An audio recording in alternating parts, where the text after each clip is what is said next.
ይሄን ድርጊት ወደ ቤተክርስቲያን አዝልቆ የማስገባት ወይም ቤተክርስቲያንን ለትችት ለማመቻቸት የሚሰሩ አካሎች ግን አሉ። አሁን ቆቡ ይገዛል፣ ቀላል ነገር። ሶፎንያስ እንግዲህ ጸበል ሄዷል ይባላል። እኔ እርግጠኛ አይደለሁም ጸበል ይሁን አይሁን፣ ግን ጸበል ሄዷል። ጸበል ለምን ሄደ?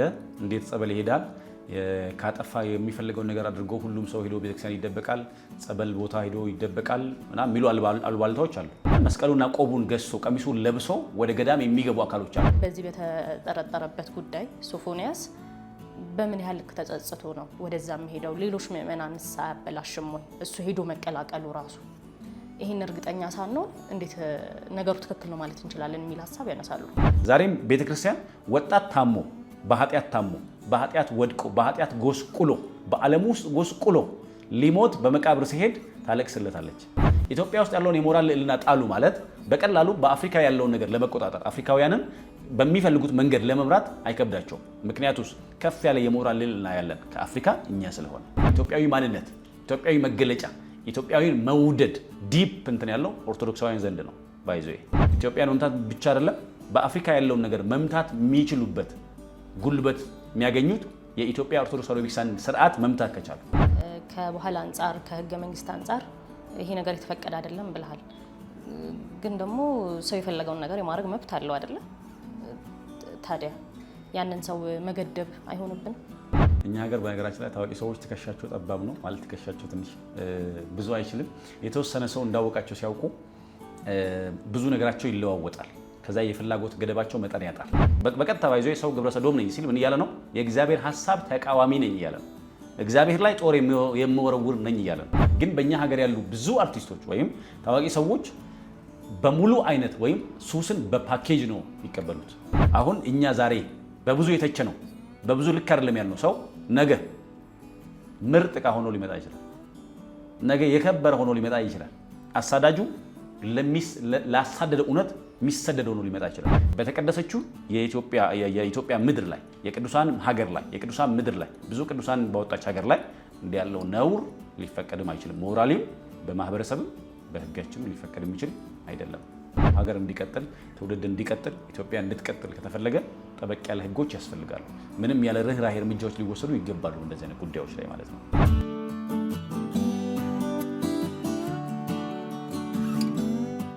ሰላም ጤና ይስጥልን ውድ ሀሌታ ቤተሰቦች እንደምን አላችሁ? ዛሬም በአዲስ ሀሳብ በአዲስ እንግዳ መተናል። የዛሬው እንግዳችን መጋቤ ሐዲስ መምህር ብርሃኑ ተስፋዬ ናቸው። እስከ ፕሮግራማችን ፍጻሜ አብራችሁን ትቆዩ ዘንድ የአክብሮት ግብዣችን ነው። መምህር እንኳን ደህና መጣ። እንኳን ደህና ቆያችሁ። ጥሪያችን አክብረህ ስቱዲዮ ድረስ ስለተገኘህ እናመሰግናለን። እናንተም እንግዲህ አክብራችሁ እንግዳ አድርጋችሁ ስለጠራችሁ እጅግ አመሰግናለሁ። ያው የሀሌታ ቤተሰብ ነህ፣ ለሀሌታ እንግዳ አይደለም። ለዛሬው ሀሳብ ሊሆን ይችላል እንጂ ብዙ ጊዜ ኦርቶዶክስ ላይ ጥያቄ ሲነሳ አንዳንድ ሀሳቦች ስንፈልግ እየመጣ ታጋራናለህ። እናመሰግናለን በድጋሚ። መልካም። ዛሬ ቆይታ የምናደርግበት ሀሳብ ሰሞኑን በጣም መነጋገሪያ አይሆንም፣ እንዲሁም ደግሞ እንደ ሀገር ማሳሳቢ የሆነ ጉዳይ አለ። የግብረ ሰዶማውያን ጉዳይ ነው። እስከዛሬ በቤተ ክርስቲያናችን ብዙ እየተሰማ አልነበረም። አሁን ግን ወደ ገዳምም አካባቢ ወደ ጸበልም እየታዩ ነው እየተባለ ነው ግብረ ሰዶማውያን። በዚህ ዙሪያ ቤተ ክርስቲያን ምን አይነት መልስ አላት? እንዴት ነው ነገሩ እንደዚህ ሲፈጠር የምታስተናግደው የሚለውን የምናነሳ ይሆናል። ከዛ በፊት ግን ወደ ቤተ ክርስቲያናችን አሰራር ከመምጣታችን በፊት እንዴት ነው ይሄ ነገር ሊነሳ የቻለው? ለምሳሌ ግብረ ሰዶማውያን ጥያቄ ሲቀርብላቸው ሰብአዊ መብታችን ነው የሚሉት ነገር አለ። ሰብአዊ መብትን ከመጽሐፍ ቅዱስ አንጻር እስቲ እናንሳ። እንግዲህ ምናልባት ከግብረ ሰዶም አንጻር ያው ብዙ ጊዜ ሞቅ ከዛ ደግሞ ቀዝቀዝ የሚል ኢሹ ነው የግብረ ሰዶማውያን ኢሹ። ከዚህ ቀደም አስታውሳለሁ ምናልባት ሰፊ እንቅስቃሴ ወይ ደግሞ ሙቭመንት ነበረ በቲክቶክ እንኳን ማለት ነው እንቃወማለን የሚል ማለት ነው ሰፊ እንቅስቃሴ ነበረ። ግን ሁልጊዜም ምን አይነት ችግር ነው ያለው? ያው የሆነ ሰሞን ትኩሳት ይሆንና የሆነ ሰሞን ሙቀት ይሆንና ከዛ ደግሞ ሰሞኑ ሲያልፍ ይረሳል ወይ ደግሞ ሰሞኑ ሲያልፍ ይተዋል ማለት ነውና ምናልባት እንደዚህ አይነት እንቅስቃሴ እንግዲህ አዲስ አይደለም ለማለት ፈልጌ ነው። ግን መብታቸው ነው ወይ ማለት ከመብት አንጻር ሲያወሩስ መብታቸው ነው ከተባለ አዎ መብታቸው ነው ምናልባት ልንል እንችላለን። አዎ መብታቸው ነው። ሴንስ እንዴት ነው? የሆነ ሰው የመሞትም መብት አለው የመኖርም መብት አለው። እግዚአብሔር የነጻነት አምላክ ነው ማለት ነው። እግዚአብሔር ነጻ ፈቃድን ሰጥቷል። ግን መብታቸው ነው መብታችን ነው ሲሉ ከምን አንጻር ነው? በእርግጥ መጽሐፍ እየጠቀሱ የመጽሐፍ ቅዱስን ሐሳብ በራሳቸው ፈቃድ እየተረጎሙ መብታችን ነው ይላሉ። የሚጠቅሷቸው የመጽሐፍ ቅዱስ ክፍሎች አሉ ወይ ደግሞ ሊጠቅሱ የሚፈልጓቸው ሐሳቦች አሉ። ማለት ከመጽሐፍ ቅዱሱን ከተባለበት አውድ ወይም ከተገለጠው እውነታ አንጻር ሳይሆን በገዛ ፈቃዳቸው ተርጉሞ ሊናገሩ ይፈልጉበት ሚንስ አላቸው። ዞሮ ዞሮ ግን እግዚአብሔር ይሄን ነገር እርም እንደሆነ አሁን ሰው ስለ ግብረ ሰዶም ሲነሳ ከሞራል አንጻር ሮንግ ነው፣ ከሞራል አንጻር ልክ አይደለም፣ ከማህበረሰብ እሳቤ ወይም ኖር ቫልዩ አንጻር ልክ አይደለም፣ ከሃይማኖት ህግ አንጻር ልክ አይደለም፣ በተፈጥሮ በራሱ ልክ አይደለም። ማለትም ተፈጥሮ በራሱ የሚያስተምረን ተፈጥሮ በራሱ የሚነግረን ልክ አለመሆኑን ነው። ነገር ግን ሰው ማጥፋት ከፈለገ መጥፋትም ከፈለገ ምክንያት ማብዛት ይችላል አይደል? ሌባ ላመሉ ዳቦ ይልሳል ይባላል። ሰይጣን ደግሞ ለክፋቱ ጥቅስ እንትን ያደርጋል ነው የሚባለው። እንደው ጥቅስ ጠቅሳል ወር እንደዛ ልክ ጌታችን ኢየሱስ ክርስቶስን እንዳለው ማለት ነው አይደል? አንተ እግዚአብሔር ልጅ ከሆንክ እንዲህ አድርግ እያለ ይሄን ድንጋይ እንደዚህ አደርግልሃለሁ፣ ይሄን ድንጋይ ዳቦ አድርግልን፣ እንደዚህ አደርግልሃለሁ፣ መላእክቱን ስላንተ ያዛቸዋል እያለ መዝሙር ዳዊት ላይ የተጻፈውን ሐሳብ ሰይጣን ያነሳል። ምን ለማድረግ? ለክፋቱ ትራስ እንዲሆንለት ወይ ደግሞ ለክፋቱ ማጣቀሻ ያደርጋል ማለት ነውና ያንን ማንሳት ይችላሉ። እና የእግዚአብሔርን ሐሳብ የሚቃወም የእግዚአብሔርን የዘላለም እቅድና ሐሳብ የሚቃወም ነው። ለምሳሌ በኦሪት ዘፍጥረት ምዕራፍ 1 ቁጥር 27 ላይ እግዚአብሔርም ወንድና ሴት አድርጎ ፈጠራቸው ነው የሚለው። እግዚአብሔር ሲፈጥር መጀመሪያ ሰውን የፈጠረው በመልኩና በምሳሌ ነው። ቀጥሎሳ ወንድና ሴት አድርጎ ፈጠራቸው ይላል። ወንድና ሴት አድርጎ ፈጠራቸው ያለ አይ ወንድና ወንድ ነው የምንሆነው፣ ሴትና ሴት ነው የምንሆነው ማለት ከተፈጥሮውም ሐሳብ ከመጽሐፍ ቅዱስም እውነት ወይም ከእግዚአብሔር የዘላለም ሐሳብ እቅድ ጋር በቀጥታ መጋጨት ነው። ስለዚህ ግብረ ሰዶማውያን የእግዚአብሔርን ፈቃድ የእግዚአብሔርን ሐሳብ በግልጥ የሚቃወሙ ናቸው። እንዲሁም ሙሴም ዘሌዋውያን 18:22 ላይ እንደዚህ ይላል፣ ከሴት ጋር እንደምተኛ ከወንድ ጋር አትተኛ፣ ይህ አጸያፊ ነገር ነው። ከሴት ጋር እንደምተኛ እንደዚሁ ከምን ጋር አትተኛ? ከወንድ ጋር አትተኛ። ይሄስ ምንድን ነው? አጸያፊ ነገር ነው እንዳለ። ስለዚህ ሰው ወይም ወንድ ከሴት ጋር እንዲተኛ ሴትም ከወንድ ጋር እንድተኛ የእግዚአብሔር ፈቃድ። ምክንያቱም አዳም ሔዋንን አወቃት፣ ሔዋንም ደግሞ ጸነሰች ይላል። ስለዚህ እግዚአብሔር ሰውን ከፈጠረው በኋላ የሰጣቸው ቡራኬ ብዙ ተባዙ ምድርንም ሙሏት ነው። ሰው ሊባዛ የሚችለው ምድርን መሙላት የሚችለው በምን በኩል ነው ከተባለ ወንድ ከሴት ጋር በሚሆን መተዋወቅ ወይም ወንድ ከሴት ጋር ሲተኛ። ያለበለዚያ ወንድ ከወንድ ጋር ተኝቶ ዘር ሊተካ አይችልም፣ ዘር ሊያስቀጥል አይችልም። ስለዚህ የዚህ ጀርባው ዓላማው ምንድን ነው ከተባለ ዘር እንዳይቀጥል ማድረግ፣ ትውልድ እንዳይቀጥል ማድረግ ማለት ነው። ዓላማው አንዱ እሱ ነው። ስለዚህ ወንድ ከወንድ ጋር ሴት ከሴት ጋር ሲሆን ምን አይቀጥልም? ዘር አይቀጥልም። ስለዚህ ዘር እንዳይቀጥል የእግዚአብሔርን ዓላማ መቃወም ነው ማለት ነው። በቀጥታ ባይዞ ሰው ግብረ ሰዶም ነኝ ሲል ምን እያለ ነው? የእግዚአብሔር ሐሳብ ተቃዋሚ ነኝ እያለ ነው። እግዚአብሔር ላይ ጦር የምወረውር ነኝ እያለ ነው። የእግዚአብሔርን ፈቃዱን በቀጥታ አልፈልገውም ሚል ነው። ስለዚህ የት ነው ማለት ነው እሱ ያለው? የኒው ወርልድ ኦርደር ሙቭመንት ውስጥ ነው ያለው ማለት ነው። የኒው ወርልድ ኦርደር ሙቭመንት ደግሞ ምንድነው? እግዚአብሔር የለሽን ሰው ማብዛት ወይም መፍጠር ነው። እግዚአብሔር የለሾችን ማብዛት ነው። እነዚህ እግዚአብሔር የለሾች ደግሞ እግዚአብሔር የለም ብቻ ሳይሆን የእግዚአብሔርን ፈቃድን ተቃዋሚዎች ናቸው። ለዚያ ነው ምክንያቱም እግዚአብሔር አላለንም፣ አልነገረንም። እንዲያውም አጸያፊ ነው እያለ በግልጥ ከሴት ጋር እንደምታይ ከወንድ ጋር አትተኛ ብሎ በግልጥ ተናግሯል። የኦሪት ዘፍጥረት ምዕራፍ 19 ላይ ያለውም ሐሳብ ይሄንን ነው የሚነግረን አይደል? እነዚያ የሰዶም ሰዎች በእግዚአብሔር ላይ ያደረጉትን ጥፋት አይተናል። የእግዚአብሔርን መላእክት እንኳን ለመድፈር እስከ ማሰብ ድረስ ወደ ሎጥ ቤት ሄደው ሎጥን እንዴት እንዳስጨነቁት አይተናል አይደል? ሎጥ በሩን ዘግቶ በነገራችን ላይ ምናልባት ታሪኩን እርግጠኛ ታውቂዋለሽ ብዬ አስባለሁ አይደል? የሰዶማውያንን ታሪክ ወደ ቤቱ የገቡትን ሰዎች ሲመሽ ከመተኛታቸው በፊት መጥተው በሩን አንኳኩተው ሁለት ሰዎች ወይ ደግሞ ከመሸ ወደ አንተ ቤት የገቡ ሰዎች አሉ፣ እነዚህ ሰዎች አውጣልን እንወቃቸው አሉት ይላል። ምን ማለት ነው? እንተኛቸው አሉት እና ሎጥ በሩን በኋላው ዘጋ። እባካችሁን ወንድ የማያውቁ ቆነጃጅት ሴቶች አሉኝ፣ እነሱን ወደ እናንተ ላውጣ፣ እነሱን እንደፈለጋቸው ሊትራሊ እንደዚህ ነው የሚለው ባይዘ እነርሱን እንደፈለጋችሁ አድርጓቸው አላቸው ይላል። ስለዚህ እነሱ የሚፈልጉት ግን ምንድን ነው? የመጡት ወንዶች ናቸው። ባይዘ ከህፃናት ከልጆች እስከ ሽማግሌዎች ድረስ ነው የሚለው። ወንዶች ናቸው፣ የገቡትም ወንዶች ናቸው። እነሱን በግብር ለማወቅ ነው የመጡት ማለት ከእነሱ ጋር ለመተኛት እነሱን ለማስነወር እና ግን ሎጥ ምንድን ያላቸው? ሴቶች ልጆች አሉኝ ወንድ የማያውቁ እነርሱን እንደፈለጋችሁ አድርጓቸው አላቸው። እነርሱ ግን አልተስማሙም፣ አልፈለጉም። ለምን? አየሽ፣ ያለ መርካት ጣጣ ያመጣው ከእግዚአብሔር ሐሳብ በተቃራኒ የመቆም ፈቃድ ያመጣው ነውና መብታችን ነው ብለው ሲሉ መብታችን ነው ቢሉበት ሚንስ ግን የእግዚአብሔርን ፈቃድ መቃወም ለጊዜው እንደ መብት ይቆጠራል። ፍጻሜው ግን የዘላለም ሞት ነው። ፍጻሜው ግን ለዘላለም ከእግዚአብሔር መለየት ነው። ፍጻሜው ግን ከእግዚአብሔር ፈቃድ በተቃራኒ ቆሞ ለዘላለም ከእግዚአብሔር መንግስት መቆረጥ ወይም መውጣት ነው ማለት ነው። ስለዚህ ይሄን የእግዚአብሔር ሐሳብ የሚቃወሙ ሰዎች ናቸው። ለዚህ እኮ እንደ መብት ብለው ለምሳሌ እንግዲህ አልፈዋል። አሁን በህይወት በቅርብ ጊዜ ያለፉት የካቶሊኩ ፖፕ ፍራንሲስ ማለት ነው the priest has to bless the same sex marriage ብለዋል አይደል?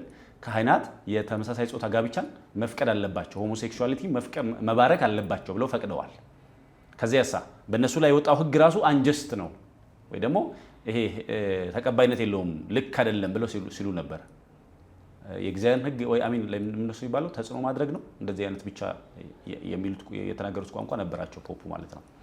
እና ከዚያ የተነሳ እንደዚህ አይነት ተቃውሞዎች እንደዚህ አይነት ነገሮች ይነሳሉ። እነዚህ ነገሮች ሲነሱ እየተነሱ ያሉት ግን በማን ነው የሚነሱት ከተባለ የመጀመሪያው በእግዚአብሔር ሕግ ወይም ፈቃድ ላይ ነው የሚነሱት። በእግዚአብሔር ፈቃድ ላይ ነው የሚነሱት። ምክንያቱም እግዚአብሔር ወንድና ሴት አድርጎ ፈጠራቸው ይላል። ከዚያስ ባረካቸው፣ ብዙ ተባዙ፣ ምድርን ሙሉአት አለ። እነሱ ደግሞ ወንድና ወንድ እንሆናለን፣ ሴትና ሴት እንሆናለን፣ አንበዛም፣ አንባረክም፣ ምድርን አንሞላም። ስለዚህ በመርገም የእግዚአብሔርን ፈቃድ እንቃወማለን ሚል ሀሳብ ይዘው የተነሱ ሰዎች ናቸው እነዚህ ሰዎች ማለት ነው። እሺ እንዳልከን አሁን ከዚህ በፊት የካቶሊኩ ጳጳስ የነበሩት ከዚህ ጀርባ ነበሩ እና ከዚህ ጀርባ እንቅስቃሴ ያሉ ሰዎችን ወይም አካላትም ሊሆኑ ይችላሉ ማወቅ የሚቻል ከሆነ ለመጠንቀቅም ያለውን ነገር ምናልባት ብዙ ነው። ከዚህ ጀርባ እነማን አሉ ብሎ አሁን ሊስት ጆት ዳውን ማድረግ ምናልባት አስቸጋሪ ሊሆን ይችላል። ግን በጣም ብዙ ሰዎች አሉ ወይ ደግሞ ብዙ አካላቶች አሉ። ትላልቅ የዓለም አቀፍ ተቋማትን ጨምሮ ከዚህ ጀርባ አሉ። እንዳልኩት ለምሳሌ የኒው ወርልድ ኦርደር ሙቭመንት አለ። የዛ ሙቭመንትን ደግሞ ፈንድ የሚያደርጉ አካሎች አሉ ወይ ደግሞ ወገኖች አሉ። ዓላማው ምን አይነት ቅድም እንዳልኩት እግዚአብሔር የለሽ ትውልድን መፍጠርና የእግዚአብሔርን ፈቃድ ተቃዋሚ ትውልድን መፍጠር ነው። በነገራችን ላይ በብዙ መንገድ የእግዚአብሔርን ፈቃድ ተቃውመዋል። ከእግዚአብሔር በተቃራኒ ለመቆም ብዙ ርቀት ሄደዋል። ከዚያሳ የራሳቸውን የአምልኮ መስመርም ዘርግተዋል። እግዚአብሔርን ሳይሆን ከእግዚአብሔር በተቃራኒ ያለውን የወደቀውን መልአክ ወይም ዘንዶ ማምለክ ጀምረዋል። እሱን ሰዎች እንዲያመልኩ የእግዚአብሔርን ፈቃድ እንዲጥሱ ማድረግ። ለዚያ በነገራችን ላይ አንዳንድ ሀገሮች ላይ አሁን ሕፃናትን ጭምር እሱ ወይም እሷ ብለሽ ማስመዝገብ ማትችይባቸው ትምህርት ቤቶች አሉ። ልጅን ወስደሽ ትምህርት ቤት እሱ ብለሽ አታስመዝግቢ፣ ፈቃድ የለሽም እሱ ብለሽ ለማስመዝገብ፣ እሷ ብለሽ አታስመዝግቢ። ስለዚህ እነሱ ብለሽ ነው የምታስመዘግቢ። እኛ ሀገር ላይ ናቸው እነዚህ ነገሮች አሉ። እኛ ሀገር አልተጀመረም። ለጊዜው እኛ ሀገር የለም፣ ግን ሌላ ዓለማት ላይ ተጀምሯል። አሁን እነሱ ብለሽ ታስመዘግቢያለሽ። ምን ማለት ነው? ሲያድግ ራሱ ይወስን ወይም ስታድግ ራሷ ተወስን፣ ወንድ ወይም ሴት የሚለው እናንተ አትወስኑለትም። እግዚአብሔር ወስኖ የፈጠረውን እግዚአብሔር ወስኖ ወደ ምድር የመጣውን ለዚያ ነው ባይዘ ይሄ ቅዱስ ጳውሎስ አንደኛ ቆሮንቶስ ምዕራፍ 5 ላይ በአጭር ቃል በመካከላችሁ ዝሙት እንዳለ እሰማለሁ ካለ በኋላ እንደዚህ ያለ ዝሙት በአሕዛብስ እንኳ ዘንድ የለም የአባቱን ሚስት ያገባ አለና ብሎ ይላል። አሁን በአጭር ቃል ብሎ ይሄንን ዝሙት እንዳለ በመካከላችሁ እሰማለሁ። እንዲህ ያለ ዝሙት በአሕዛብ ይሄ እግዚአብሔር የለሽ በሆኑት ወይም እግዚአብሔርን በሚያውቁት ዘንድ እንኳ የለም። በጣም አጸያፊ ነው። እናስ የአባቱን ሚስት ያገባ አለ ይላል። ልክ እንደዚህ የከፋ ልምምዶች አሉ ማለት ነው። የከፋ ልምምዶች በነገራችን ላይ አባት ልጁን እንዲያገባ፣ ልጅ እናቱን እንድታገባ፣ ልጅ እናቱን እንዲያገባ፣ አባት ልጁን እንዲያገባ እንደዚህ ፈቃዶች የሰጡ ሀገሮች አሉ በሕጋቸው ማለት ነው። በእኛ ሀገር ኮንቴክስት አይፈቀድም አይደል? አሁን የሰው የግብረ ሰዶም ሕጋዊ አይደለም በእኛ ሀገር፣ በሕገ መንግስት ይከለከላል። በሕገ መንግስት ብቻ አይደለም በኖርም ክልክል ነው። እኛ ሀገር ሞራሊ ሮንግ ነው። በሃይማኖት ትምህርታችን የተከለከለ ነው ወይ ደግሞ ሮንግ ነው። ማህበረሰብ እንደ ማህበረሰብ አይቀበለው። በህገ መንግስታችንም ክልክል ነው። ይሄ ተፈቀደ አይደለም በእኛ ሀገር። ግን የተለያዩ አካሎች ከዚህ ጀርባ የተለያዩ ወገኖች ከዚህ ጀርባ አሉ። እነዚህ ሰዎች ከዚህ ጀርባ ለምንድን ነው ያሉት ከተባለ አንዳንዶች በመታለል ነው። በመታለል ሴንስ ያን ነገር መጨረሻው ምን እንደሆነ መዳረሻው ምን እንደሆነ ባለማወቅ የሚገቡ ሰዎች አሉ። በፊታቸው ያለውን ብልጭታ ብቻ አይተው በፊታቸው ያለውን ጥቂት ነገር ብቻ አይተው የሚገቡ ሰዎች አሉ። ከዚህ ውጭ ደግሞ አስበውበት አቅደውበት ደግሞ ይህን ስራ የሚሰሩ ሰዎች አሉ። መጨረሻው ግን ያው የብዙዎቹ ፍላጎት ገንዘብ ማግኘት ነው። ከገንዘቡ ጀርባ ግን ሞት እንዳለ ባለመረዳት እዚህ ውስጥ በጣም ብዙ አካሎች እጃቸው አለ። በጣም ብዙ አካሎች ይሄ የከበረ ወንበር ላይ ከተቀመጡ ጀምሮ በጣም ብዙ አካሎች እጃቸው ይኖራል እዚህ ነገር ውስጥ ማለት ነው። ግን እዚህ ጋር አንድ ነገር እናንሳ። ከባህል አንጻር ከህገ መንግስት አንጻር ይሄ ነገር የተፈቀደ አይደለም ብለሃል። ግን ደግሞ ሰው የፈለገውን ነገር የማድረግ መብት አለው አይደለ? ታዲያ ያንን ሰው መገደብ አይሆንብን? አዎ መብት ግን እንዴት ነው መብት በራሱ መብት የሚባለው ነገር በራሱ እስከምን ድረስ ነው ወይንም መብት ብለን የምንለው ነገር እስከምን ድረስ ነው የሚሄደው የሚለው ነገር ማየት ደግሞ ተገቢ ነው። ለምሳሌ እንዴት መሰለሽ አንድ ህፃን ልጅ ቤት ውስጥ የወደደውን ነገር ሊደረግለት መብት አለው። ምን ማለት ነው? የወደደውን ነገር ሊደረግለት መብት አለው ማለት እስከማይጎዳው ድረስ ነው። ለምሳሌ ልጅ ከረሜላ ካልበላው ወይም ጣፋጭ ነገር ካላበዛ ብሎ የሚያስቸግር ከሆነ ለጤንነቱ ሲባል ይከለከላል። አሁን የሚከለከለው ክፉ ሆኖበት አይደለም ቤተሰቦች የሚከለክሉት፣ ነገውን እንዳያጠፋው ነገውን እንዳያበላሽበት ነው። ስለዚህ አሁንም መብትን ከመከልከል አንጻር ሳይሆን መብት የተባለ ነገር ሁሉ መጨረሻው መጥፎ የሚሆን ከሆነ መጨረሻው ሞት የሚሆን ከሆነ ምን ይባላል? ይከለከላል። በነገራችን ላይ ቅድም እንዳልኩሽ እኛ ለምሳሌ አሁን ያለው መንግስት አሁን ያለው ትውልድም ነገ ሌላ ትውልድ ኢትዮጵያ የሚባል ትውልድ ያስፈልገዋል። እኛ ባይዞ ዛሬ የመጣ ነው ትላንት የነበረ ትውልድ ዘር ስላስቀጠለ ነው አይደል? ዛሬ ያለ ትውልድ ዘር ካላስቀጠለ ነገ ኢትዮጵያ የሚባል ሀገር የለም ወይም ኢትዮጵያ የሚባል ወገን አይኖርም ማለት ነው። ምክንያቱም ዘር መቀጠል የሚችለው በዚህ መንገድ ነው። እግዚአብሔር ባዘጋጀው ወንድና ሴት አድርጎ ፈጠራቸው። ብዙ ተባዙ አላቸው። ወንድ ከሴት ጋር በመሆን ይበዛል፣ ይባዛል፣ ምድርን ይሞላል። ስለዚህ ወንድ ከወንድ ጋር ሴት ከሴት ጋር እንዲተኙ በህጋችን ብንፈቅድ ቀጥለን ምን እያለን ነው? ኢትዮጵያ የምትባል ሀገርና ኢትዮጵያ የሚባል ወገን እንዳይኖር እያደረግን ነው። ስለዚህ አሁን ያለውም ማህበረሰብ አሁን ያለውም መንግስት አሁን ያለውም ትውልድ ነገ ኢትዮጵያዊ የሚባል ወገን እንዲኖር ኢትዮጵያ የምትባል ሀገር እንዲኖር ስለሚፈልግ ይሄን ነገር አይፈቅድም። ይሄ ነገር ክልክል ነው። ምክንያቱስ በመሰረተ ሀሳብ ከተፈጥሮ ህግ ውጪ ስለሆነ ማለት ነው። እኛ ደግሞ ኢትዮጵያውያን ነን። ኢትዮጵያ ደግሞ እጆቿን ወደ እግዚአብሔር ነው የምትዘረጋው። ኢትዮጵያ ደግሞ የሃይማኖት ሀገር ናት። ኢትዮጵያ ደግሞ እግዚአብሔርን የምታውቅ በህገ ኦሪት በህገ ልቦና በህገ ኦሪትም ደግሞ በህገ ወንጌልም እግዚአብሔርን የምታውቅ ሀገር ናት። በሶስቱም ኪዳናት ኢትዮጵያ እግዚአብሔርን ታውቃለች አይደል? በነገራችን ላይ ኢትዮጵያ እግዚአብሔርን ታውቃለች እንትን አይደለም፣ ፉከራ አይደለም፣ ወይ ደግሞ ዝም ብሎ ተራ ንግግር አይደለም። ኢትዮጵያ እግዚአብሔርን ታውቃለች። ለዚህ መጽሐፍ ቅዱሳዊ ማስረጃዎች አሉ አይደል? የእስራኤል ልጆች ከግብጽ ከባርነት ቤት ሲወጡ ከግብጽ ምድር ሲወጡ በመንገድ ላይ ሙሴ ቀኑን ሙሉ ለፍርድ ሲቀመጥ ከድካም እንዲያርፍ ያደረገው ኢትዮጵያዊው ካህነ ምድያም ዮቶር የሚባለው ወይ ደግሞ ራጉኤል የሚባለው ካህን ነው። ሙሴን ለምን ቀኑን ሙሉ ትደክማለህ? ባለ 10 ባለ 50 ባለ 100 ባለ 1000 አለቃ አድርገህ ሹምባቸው፣ ጠቢባኑን ጠርተህ እነዚህ ያልቻሉትን አንተ በመጨረሻም ትፈታለህ ብሎ የመከረው ኢትዮጵያዊ ካህን ራጉኤል ወይ ደግሞ ዮቶር ነው። ኢትዮጵያ በህገ ልቦናም እግዚአብሔርን ታውቅ ነበር። በህገ ኦሪት ደግሞ እግዚአብሔርን እናመልክ እንደነበረ የሐዋርያት ሥራ መጽሐፍ ምስክር ነው አይደል? ጃንደረባው ባኮስ ሊሰግድ ወደ ኢየሩሳሌም ሄዶ ሲመለስ ነው የሚለው። ማዕከለ ምድር ወደሆነችው ሰው ሁሉ ተሰብስቦ የሚሰግደው በዚያ በኢየሩሳሌም ባለው መቅደስ ለእግዚአብሔር የሚሰገደው መስዋዕት የሚቀርበው በዚያ ስለሆነ ወደዚያ ሄዶ ነበር። ኢትዮጵያዊው ጃንደረባዊ ደግሞ የንግስት ህንደኬ የፋይናንስ ሚኒስቴር የወቅቱ ማለት ነው። ሄዶ ሲመለስ የነቢዩ ኢሳያስን መጽሐፍ ትንቢተ ኢሳያስ ምዕራፍ 53ን እያነበበ ሳለ ነው ፊልጶስ ወደ እርሱ የመጣው። የምታነበውን በእውኑ ታውቋለህ ታስተውላለህ ብለው የጠየቀው ፊልጶስን መንፈስ ወደ እርሱ ያመጣው ይሄ ሰው የኦሪትን ህግ ፈጽሞ እየመጣ ነው። ሊሰግድ ኢየሩሳሌም ሄዶ እየመጣ እያለ ነው። ስለዚህ እኛ በህገ ኦሪትም ምን ምናቅነን፣ በህገ ልቦናም እግዚአብሔር ምናቅነን፣ በህገ ኦሪትም እግዚአብሔር ምናቅነን፣ በሐዲስ ኪዳን ወይም በህገ ወንጌልም እግዚአብሔር እናውቃለን። በህገ ወንጌል እግዚአብሔር ስለማወቃችን በ34 ዓመተ ምህረት በመጀመሪያ ገና ክርስትና ከኢየሩሳሌም ባልወጣበት ጊዜ ኢትዮጵያ ክርስትናን ተቀብላ ኢየሱስ ክርስቶስን ጌታዋ አምላኳ ንጉሷ አድርጋ የተቀበለች ሀገር ናት። ስለዚህ በተቀደሰችው የኢትዮጵያ ምድር ላይ የቅዱሳን ሀገር ላይ የቅዱሳን ምድር ላይ ብዙ ቅዱሳን ባወጣች ሀገር ላይ እንዲህ ያለው ነውር ሊፈቀድም አይችልም። ሞራሊም በማህበረሰብም በህጋችንም ሊፈቀድ የሚችል አይደለም። እሺ፣ ሰሞኑን ወደ መጣንበት ጉዳይ እንመለስና ገዳም ውስጥ አካባቢ እንደዚህ አይነት ሰዎች በጣም እየተስተዋሉ ነው። ቆብ እየገዙ ዲያቆናትን በገንዘብ እየደለሉ ነው። እንዲሁም ጸበል አካባቢም በጣም እየተስተዋሉ ነው እየተባለ ነው። እንደዚህ አይነት ነገር ሲያጋጥም ቤተክርስቲያናችን የምትወስደው አሰራር እንዴት ነው? እኔ ምናልባት ይሄንን በሁለት ወገን አየዋለሁ። የመጀመሪያው ነገር ሊኖር ይችላል። አዎ ሊኖር ይችላል ማለት ለምሳሌ በገዳማትም የሚኖሩት ወይ ደግሞ ጸበል አካባቢ የሚሰሩ ሰዎች ናቸው፣ መላእክት አይደሉም ማለት ነው። ማለትም አሁን መላእክት ከመውደቅ ነፃ ናቸው፣ ፍጹማን ናቸው። መላእክት የወደቁት አንድ ጊዜ ወድቀዋል፣ የጸኑት አንድ ጊዜ ጸንተዋል። አሁን በመላእክት ዓለም መውደቅ የለም፣ በመላእክት ዓለም መሳት የለም፣ በመላእክት ዓለም ከእግዚአብሔር ሕግ በተቃራኒ መቆም ወይም ከእግዚአብሔር ፈቃድ በተቃራኒ መቆም የለም። መላእክት ለዘላለም የጸኑ ናቸው ማለት ነው። ስለዚህ በመላእክት ዓለም መውደቅ የለም። መላእክት ሊወድቁ ይችሉ ይሆን ብለን አንሰጋም። በቤተ ክርስቲያናችን ለዚያ ነው እኛ አሁን እርስ በርሳችን ቅዱሳን ቅዱሳን እየተባባልን አንጠራራም። ለምን ከተባለ በመንገዳችን ላይ መውደቅና መነሳት ስላለ። ሰው ዛሬ ያመነ ሰው ነገ ሊክድ ይችላል። ዛሬ ይበረታል፣ ነገ ሊደክም ይችላል። ዛሬ የተቀደሰ ነገ ሊረክስ ይችላል። ስለዚህ ሰው ከሆነ ሊስት ይችላል። ማንኛውም ሰው በገዳም የሚኖር ሊሆን ይችላል፣ የጸበል አገልግሎት ቦታ ሊሆን ይችላል፣ ስህተት ሊፈጠር ይችላል ማለት ነው። ስለዚህ ሰዎች ሊወድቁ ይችላሉ። በእነዚህ አይነት ኃጢአት ሊወድቁ ይችላሉ ወይ? አዎ ሊወድቁ ይችላሉ፣ ሊፈጠር ይችላል። ግን ከዚያ በላይ ትልቁ ነጥብ ግን እሱ አይደለም። ይህን ድርጊት ወደ ቤተ ክርስቲያን አዝልቆ የማስገባት ወይም ቤተ ክርስቲያንን ለትችት ለማመቻቸት የሚሰሩ አካሎች ግን አሉ። አሁን ቆቡ ይገዛል፣ ቀላል ነገር ነው። ቆቡ ከመርካቶ ይገዛል፣ ቀሚሱ ከመርካቶ ይገዛል፣ መስቀሉ ከመርካቶ ይገዛል። ምክንያቱም መስቀሉንም ቆቡንም ቀሚሱንም የሚሸጡ ብዙ አካሎች አሉ።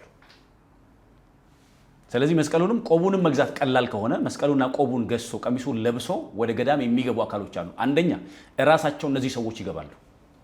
ማለትም ይሄ የስውር እጃቸው ረጅም የሆኑ የኒው ወርልድ ኦርደር ሙቭመንት አባላት በራሳቸው ወደዚህ ገዳም ሰዎችን አመቻቸው ያስገባሉ፣ ወደ ገዳማት ያስገባሉ። ለምንድን ነው የሚያስገቡት? የቤተ ክርስቲያንን ስም ማጠልሸት፣ የገዳማትን ስም ማጠልሸት፣ የገዳማዊ ሕይወትንም ማጠልሸት፣ ይሄ እንደማይረባ እንደማይጠቅም ይሄ የኃጢአት መንደር ወይም ስፍራ እንደሆነ አድርጎ ለማሳየት የሚካሄድበት ርቀት ነው ማለት የሚካሄድበት ርቀት ነው። ስለዚህ ኢንቴንሽኑ ምንድን ነው? መጀመሪያ እነዚህ ሰዎች በራሳቸው እንደዚህ አይነት ነገር እያመቻቹ ገንዘብ እየከፈሉ ለማስጠላት አስርገው ሊያስገቡ ይችላሉ፣ እንደዚህ አይነት ስራዎችን ስለሚሰሩ ማለት ነው። ሁለተኛው የሌላ ሃይማኖት ሰዎችም ይሄን ስራ ሲሰሩ አይተናል። ለምሳሌ እኔ አንድ ቆብ አጥልቆ ቁጭ ብሎ አንድ መነኩሴ ከአንድ ሰው ጋር ሲያወራ ቪዲዮ እያየው ነበርኩ። ገዳማዊ መነኩሴን ይመስለው እኔ ራሴ በገዳም እያለሁ ገጥሞኛል፣ እንደዚህ ሆኛለሁ፣ እንደዚህ ሆኛለሁ እያለ የሚያወራለት ሰው ደግሞ ፕሮቴስታንት ነው እና የኛው ሰው በጣም እየሳቀ ነው የሚያወራው።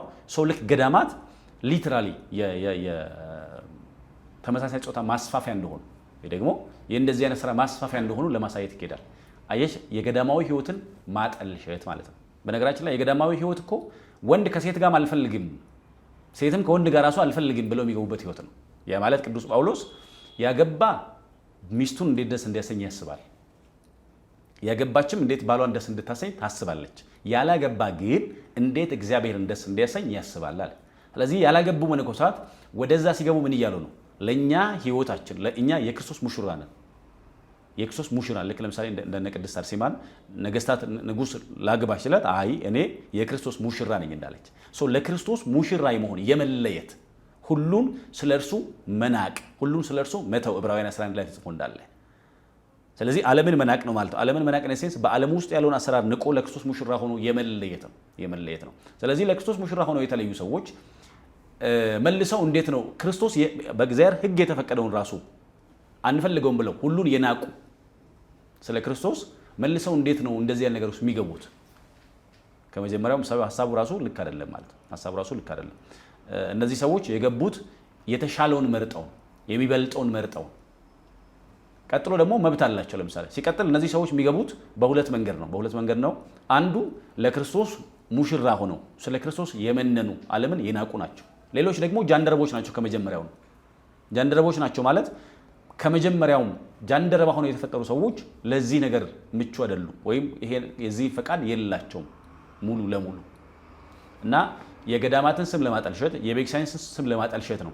ይሄን ርቀት የሚሄዱበት ምክንያት ደግሞ ኢትዮጵያን መምታት የሚችሉት በኢትዮጵያ ኦርቶዶክስ ተዋሕዶ ቤተክርስቲያን ያለውን ስርዓት መምታት ከቻሉ፣ ኢትዮጵያን መምታት ብቻ አይደለም በአፍሪካ ያለውን ነገር መምታት የሚችሉበት ጉልበት የሚያገኙት የኢትዮጵያ ኦርቶዶክስ ተዋሕዶ ቤተክርስቲያን ስርዓት መምታት ከቻሉ።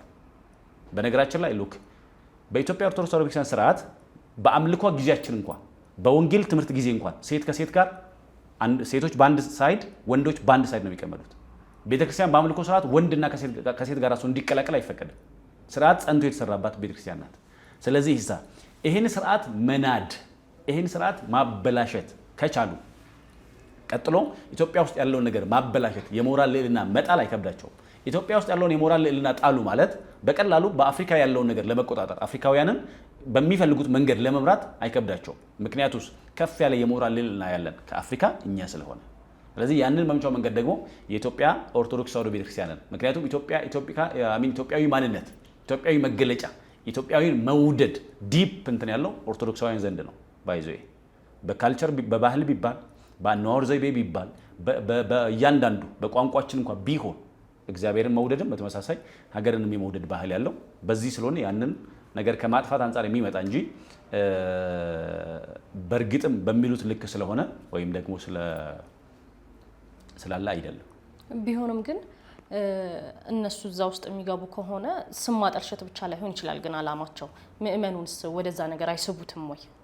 እና ደግሞ ቤተክርስቲያን በዚህ ዙሪያ ምን እየሰራች ነው የምትገኘው?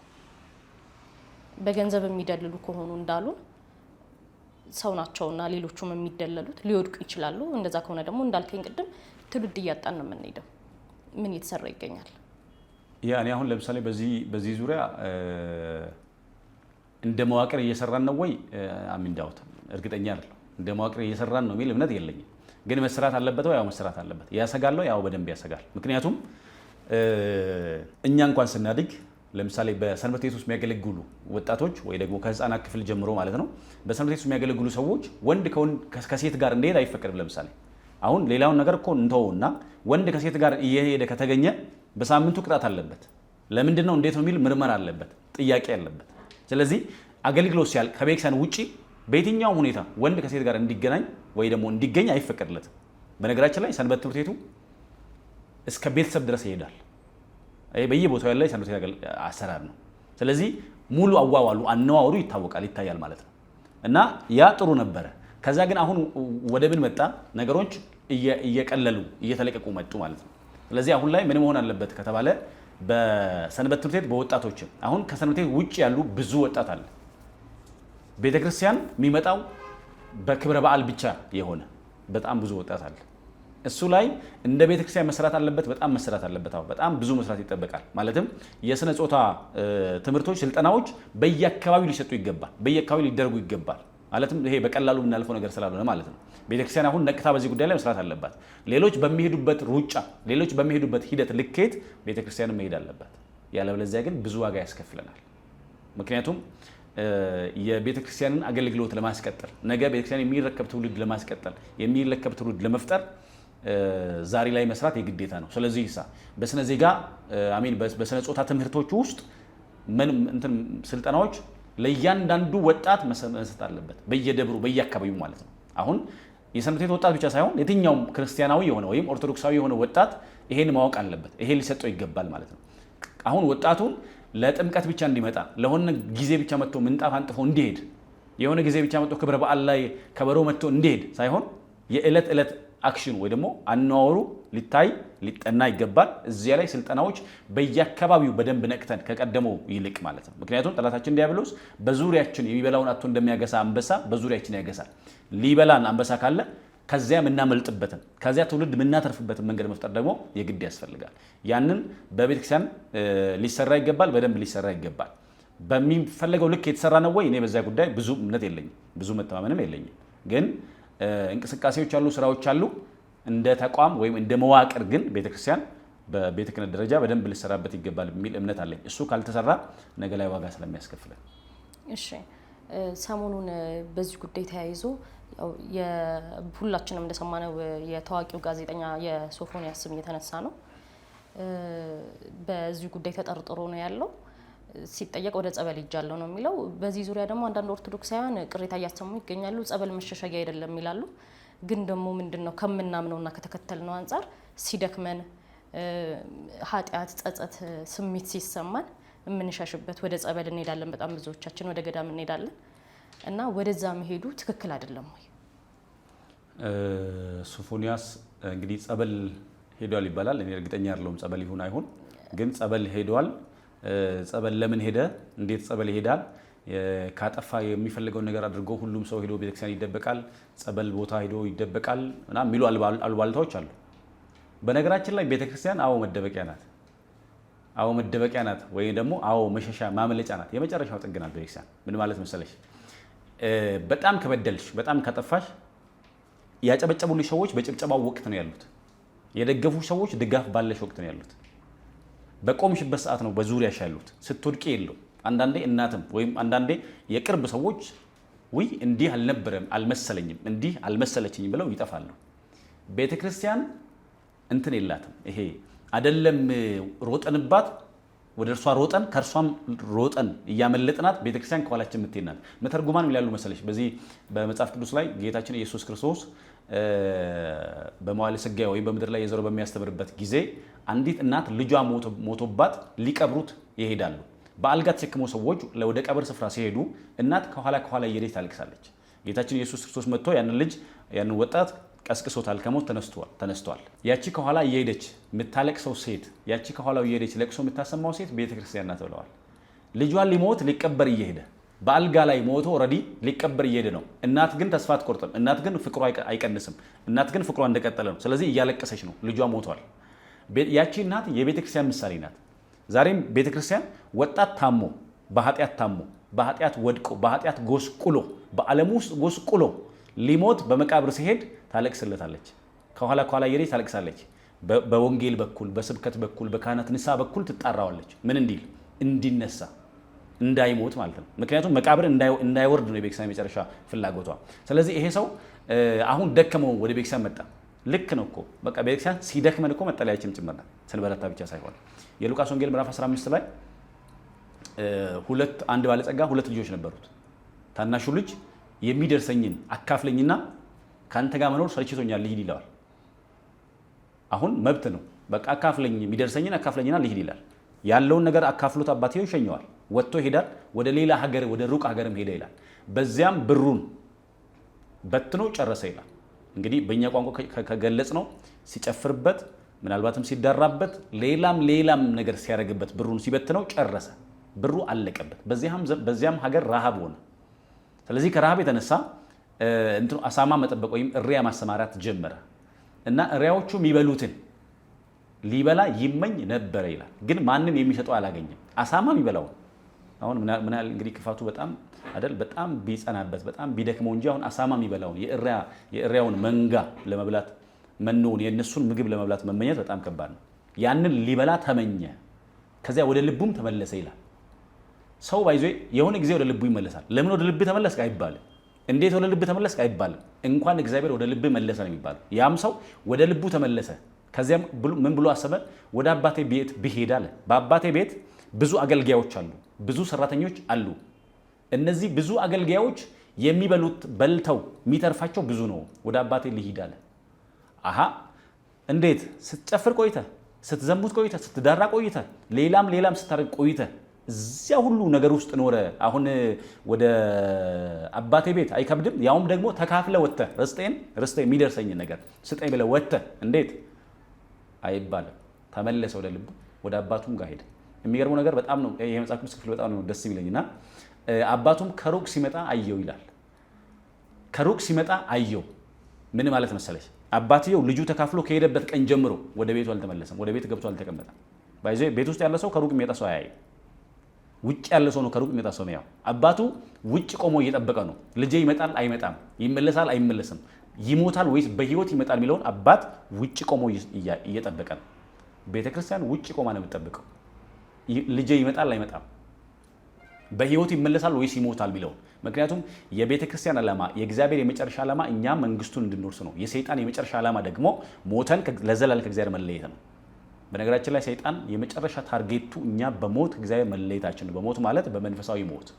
ይሄ ራዕየ ዮሐንስ ምዕራፍ 2 ቁጥር 11 ላይ ወዘሰመው አይመውት ዳግመ ሞት ይላል። ድል የነሳው በሁለተኛ ሞት አይጎዳም ይላል። ሁለተኛ ሞት አለ። የመጀመሪያው የነፍስ ከስጋ መለየት፣ ይሄ በሁሉ ሰው ያለ ነው። ስለዚህ የነፍስ ሞት እንዳይኖር ነው። አባት ውጭ ቆሞ እየጠበቀው ነበር። ልጄ ይመጣል አይመጣም ብሎ እየጠበቀ አልተመለሰም። ወደ ቤቱ እየጠበቀው ነው፣ ልጁን በናፍቆት ማለት ነው። ሲመጣ ከሩቅ አየው፣ ወደ እርሱ ሮጦ አቅፎ ሳመው ይላል። ዲስ ኢዝ ዲፕ ኢንቲሜሲ ወይም ዲፕ ሪሌሽንሺፕ ነው። ጥብቅ ወዳጅነት ነው። ውጭ ቆሞ አየው። አጥፍቶ እየመጣ ያለውን ሰው፣ ጎስቁሎ እየመጣ ያለውን ሰው፣ በትኖ ገንዘብ እየመጣ ያለውን ሰው ከሩቅ ሲመጣ አይቶ ወደ እርሱ እስኪመጣ አልጠበቀው። ውጭ ቆሞ ነው የጠበቀው። እስኪመጣ አልጠበቀው። ወጥቶ ወደ እርሱ ሄዶ አቅፎ ሳመው ይላል። አቅፎ ሳመው። በጣም ጥልቅ ወዳጅነት፣ ጥልቅ ፍቅር ነው። እግዚአብሔር ለኛ ያለው እንደዚህ ነው። እግዚአብሔር በድለን እንኳን አጥፍተን እንኳን፣ ለዚያ ነው ባይዘው እግዚአብሔር ኃጢአትን እንጂ ኃጢአተኛን አይጠላም ይባላል። ስለዚህ ለካ እግዚአብሔር እየታመምን በሄድን ልክ እየናፈቀን ነው የሚመጣው። ለምሳሌ ወላጆቻችን ወይ ደግሞ ወላጆች ልጆቻቸውን ዝናብ ሲመጣ ደመናም ሲያዩ ወደ ውጭ እንዳትወጣ እገርፍሃለሁ፣ ዝናብ ይመታሃል ብለው ያስጠነቃሉ ልጅን። ልጅ ደግሞ ልጅ ስለሆነ ልጅነቱ ስለሚያገብረው ወይም ስለሚያስገድደው ዝናብ ሲዘንብ ሲያይ ዝናብ ውስጥ ወጥቶ መጫወት ደስ ይለዋል። ወጥቶ ዝናብ ውስጥ ይሮጣል፣ ዝናብ ውስጥ ይጫወታል። ከዛ በዝናብ ይመታል። ቀጥሎ ብርድ ይመታዋል። ብርድ መቶት ልጅ ሲታመም ወላጅ ነግሬው ነበረ የራሱ ጉዳይ ነው፣ ከዚህ በኋላ ልጅ አይደለም ይላል እንዴ? ይላል እነሱ ነው አንቺ አታውቂም። ከዚህ በኋላ ልጅ አይደለም ይላል አይል ማለት ምንድን ነው የሚያደርገው? እንዲሻለው አይደል? የተሻለውን ሕክምና መድኃኒት ነው የሚወስደው። እንዲያውም ፍቅሩ ይጨምራል አይደል? ወይ ልጄ ሊሞትብኝ ነው ድረሱልኝ። የትኛውንም ሕክምና ያደርጋል። በነገራችን ላይ ያለውን ገንዘብ የጣቱን ቀለበትም ቢሆን ሽጦ ልጁን ያሳክመዋል። ምክንያቱም ልጁ ሊሞትበት ነው። ፍቅሩ ከቀደመው ይጨምራል። ነግሬህ የለ ለምን ወጣ ለምን ማን በስብስ አለ አይልም። አሁን የመበስበሱ ጉዳይ አይነሳም። ምኑ ነው የሚነሳው? የህመሙ ጉዳይ። ስለዚህ መዳን አለበት። እንዴት ይዳን? ባለ መድኃኒት ሐኪም ይፈለግ፣ መድኃኒት ይፈለግ፣ ሆስፒታል ይፈለግ ይባላል። ሆስፒታል ነው የሚወሰደው የታመው ልጅ። አሁን ይሄ ሰው ታሟል፣ ሶፎንያስ ታሟል። እናሳ ሆስፒታል ነው የሚያስፈልገው። ተርቱሊያን ቤተክርስቲያን መንፈሳዊ ሆስፒታል ናት፣ ካህናት ደግሞ መንፈሳዊያን ዶክተሮች ናቸው ይላል። የታመመው ሰው ወደ ሆስፒታል እንደሚሄድ ኃጢአት የተሰራና የደከመ ሰው ወደ መንፈሳዊ ሆስፒታል ወደ ቤተክርስቲያን ይሄዳል። ካህናት መንፈሳዊ ዶክተሮች በዚያ ያሉ ህመሙን ጠይቀው መድኃኒት ያዙለታል ይላል። ስለዚህ ታሟል ይሄ ሰው ወዴት ነው መሄድ ያለበት? ልክ እኮ ነው፣ ወደ ቤተክርስቲያን ነው መሄድ ያለበት። እና ያ አባት ልጁን አቅፎ ሳመው። ከዚያ ምን አለ? ይሄ ልጅ ያለ ጠፍቶ ነበር ተገኘልኝ፣ ሞቶም ነበር ደግሞም ሕያው ሆነ አለ። ጠፍቶ ነበር፣ አዎ ተገኘልኝ። ለማን? ለኔ። አየሽ፣ የሆነ ሰው ከኃጢአት መምጣት ለቤተክርስቲያን መገኘት ነው፣ ለእግዚአብሔር መገኘት ነው፣ ለእግዚአብሔር መምጣት ነው፣ የጠፋው መገኘት ነው። ማንም ሰው በግ ቢጠፋበት፣ ማንም ሰው ገንዘብ ቢጠፋበት ሲገኝለት እንዴት ነው ጠፍቶ ነበር አልፈልገውም ይላል? አይልም። ካሉት በጎች ይልቅ በተገኘው በግ ደስ ይለዋል። ካለው ገንዘብ ይልቅ በተገኘው ገንዘብ ደስ ይለዋል። ስለዚህ ይሳ ቤተክርስቲያን ካሉት ልጆቿ በላይ ሞቶ በመጣው ጠፍቶ በተገኘው ልጇ ደስ ይላታል። ስለዚህ ይሳ አባት አቅፎ ሳሙ። ይሄ ልጅ ጠፍቶ ነበር ተገኘልኝ፣ ሞቶም ነበር ደግሞም ሕያው ሆነ አለ። ኑ ደስታ እናርግ። የእጅ አምባር የሚያስፈልገው ነገር አድርጉለት። የተሻለውን የተልባ ልብስ ወይ ደግሞ የተሻለውን ያር ልብስ አልብሱት። ቀለበት ለጣቱ አድርጉለት። ጫማ አጫሙት። ከዚያስ ደግሞ እንትን ምንድነው እሱ የሰባውን ፍሪዳ እረዱለት። ኑ ደስ ይበለን ሐሴትም እናደርጋለን ይላል። አየሽ። ስለዚህ ቤተክርስቲያን አሁን ምን ታደርጋለች? ይሄን ደክሞ የመጣውን ሰው ልብስ ታለብሰዋለች። ያ ልብስ ማን ነው? ጌታችን ኢየሱስ ክርስቶስ ነው። እርሱን እንዲለብስ ታደርጋለች። ቅዱስ ጳውሎስ ልበስው ለእግዚእነ ኢየሱስ ክርስቶስ እንዳለ ይሄን ልብስ፣ ይሄን መንፈሳዊ ልብስ፣ ይሄን የማያረጅ ልብስ፣ ይሄን አዲስ የሆነው ልብስ ኢየሱስ ክርስቶስን ታለብሰዋለች። ከዚያሳ ጫማ እንዲጫማ ታደርገዋለች። ቀለበት ታደርግለታለች። ኪዳን ነው። ጫማ ታጫማዋለች ወይም ታደርግለታለች። ወንጌል ነው። ፍሪዳ የሰባውን ፍሪዳ ታድልታለች። የክርስቶስ ኢየሱስ ስጋና ደም ነው። ወደ መቅደስ ታስገባዋለች። ነጩን ለብሶ ስጋውና ደሙን ይቀበላል። ለዘላለም ሕይወት ይታተማል። ያን ቅዱሱን መንፈስ ያገኛል ማለት ነው። ስለዚህ ይሄንን ማድረግ የቤተክርስቲያን ተቀዳሚ ተግባር ነው። የጠፉት ሲመጡ ለቤተክርስቲያን ደስታ ነው ማለት ነው፣ የጠፋው መምጣት። ስለዚህ በቤት ውስጥም የጠፋውን ትፈልጋለች ቤተክርስቲያን። በቤት ውስጥ እያለ የጠፋውን ትፈልጋለች፣ ውጭም ላይ የጠፋውን ትፈልጋለች። ስለዚህ እንኳን የመጣውን ይቅርና የቤተክርስቲያን ተቀዳሚ ተግባሯ የጠፉትን እየፈለገች ማምጣትም ነው በራሱ የመጣውን ይቅርና። ስለዚህ መምጣቱ ልክ ነው ነው። ምን ማለት ነው? ይሄ የመጨረሻ መሸሸጊያ ቤተክርስቲያን ናት። ግን ቤተክርስቲያንን እንደ ወንጀል መደበቂያ ካረጓት እሱ ልክ አይደል። አሁን ለመዳን፣ ለመመለስ፣ ለመታከም፣ ለማገገም እግዚአብሔር ያዘጋጀው መድኃኒት በዚያ ውስጥ አለ። ያንን ጸጋ በዚያ ውስጥ እቀበላለሁ ብሎ በማመን ሲሆን ልክ ነው አሁን እንዳልኩት ማለት ነው። ግን እዚህ ላይ ላቋርጥህና አንተ እንዳልከን አሁን ትክክል ነው ብለን ብንወስድ አሁን በቤተ ክርስቲያን አስተምሮ እንደነገርከን ወደ ጸበል መሄዳቸው ትክክል ከሆነ አንዳንድ ሰዎች ደግሞ ይሄን ነገር የሚቃወሙበት ምክንያት መደበቂያ አይደለም የሚሉበት ምክንያት በዚህ በተጠረጠረበት ጉዳይ ሶፎንያስ በምን ያህል ልክ ተጸጽቶ ነው ወደዛ የሚሄደው? ሌሎች ምእመናንስ አያበላሽም ወይ? እሱ ሄዶ መቀላቀሉ ራሱ ይሄን እርግጠኛ ሳንሆን እንዴት ነገሩ ትክክል ነው ማለት እንችላለን የሚል ሀሳብ ያነሳሉ። ምን እይታለክ እዚህ ላይ? የመጀመሪያው ነገር በምን ያህል ልክ እንደተጸጸተ እሱና እግዚአብሔር ነው የሚያውቁት። እኛ ማወቅ አይጠበቅብን። ይሄ እንትን አይደለም ማለት ላይ መንግስታዊ መዋቅር አይደለም። ጸጸት በእኛና በእግዚአብሔር መካከል የሚደረግ ኪዳን ነው ወይ ደግሞ ውል ነው። እኛና እግዚአብሔር ነው የምናወራው፣ እኛና እግዚአብሔር ነው የምንነጋገረው፣ እኛና እግዚአብሔር ነው የምንግባባው። የልባችንን ጭምር የሚያቆማል ነው እግዚአብሔር ነው።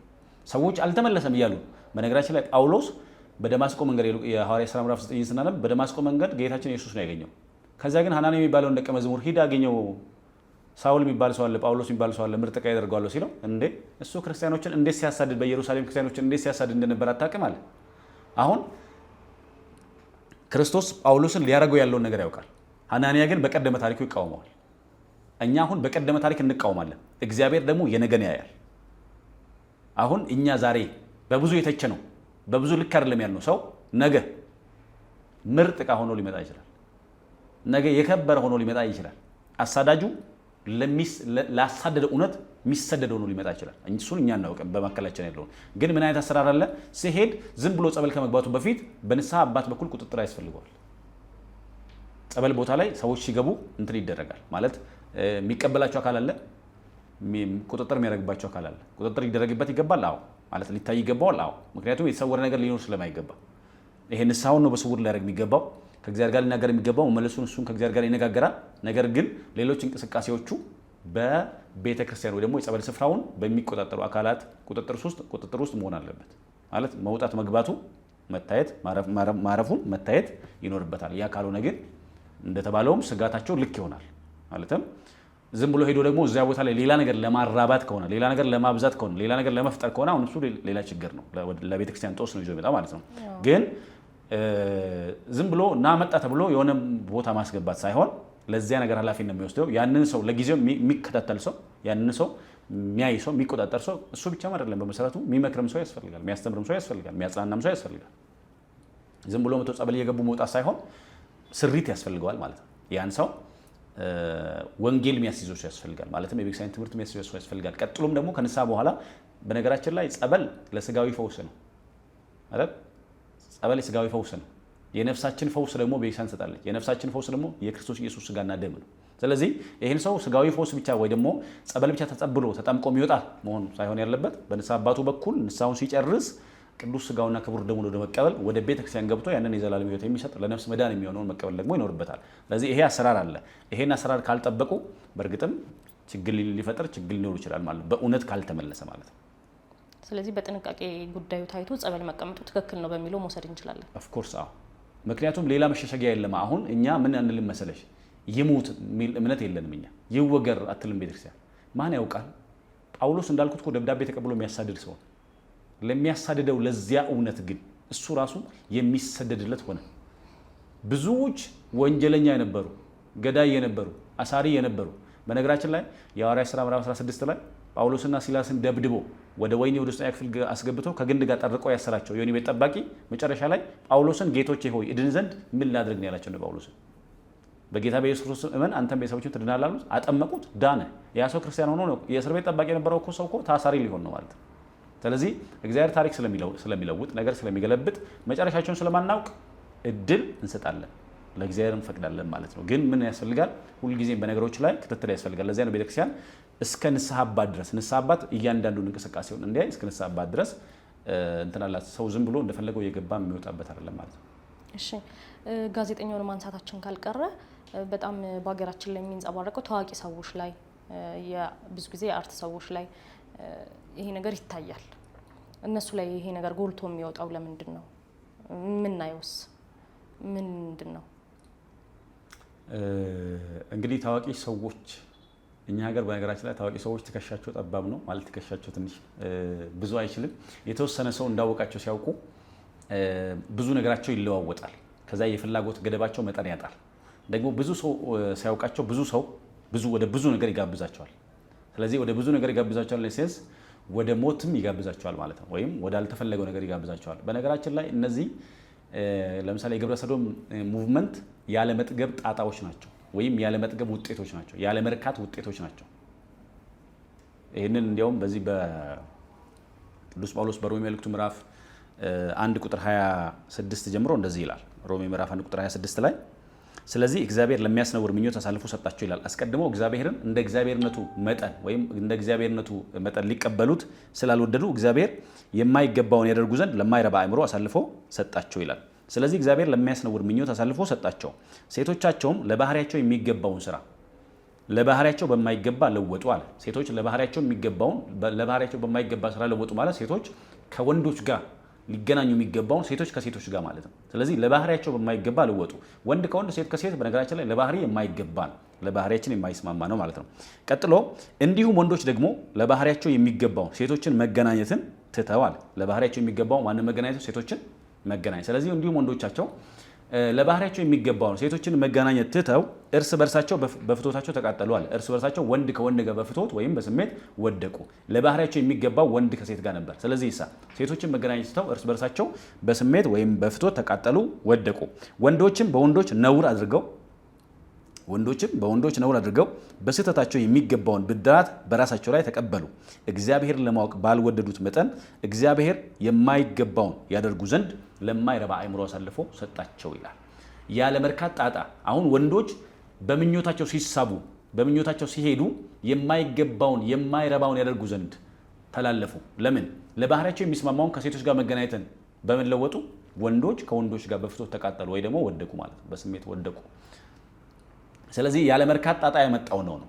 ምንድነው ይሄን ያመጣው? ሌሎች ነገሮች አሉ ይሄን የሚወልዱ። አሁን በእኛ ሀገር እንግዲህ አርቲስቶቻችን ይቅርታ ጠይቃለሁ፣ ምናልባት ይኖራሉ ዲሲፕሊን የሆኑ የተወሰኑ አርቲስቶች ይኖራሉ።